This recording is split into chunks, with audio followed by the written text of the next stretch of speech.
this lick starts on the 6th string open, we play twice, then we go 4th fret on the 6th string, so then we play 2nd fret on the 5th string, then 4th string open, so it will be.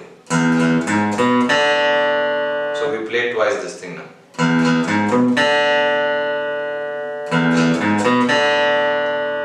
Then we go, so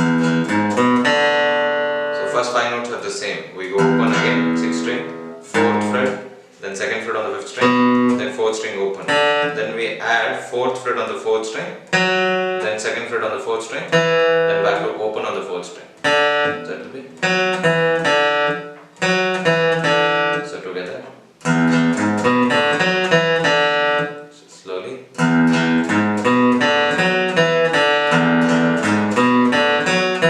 Then we repeat this 3 times. Same.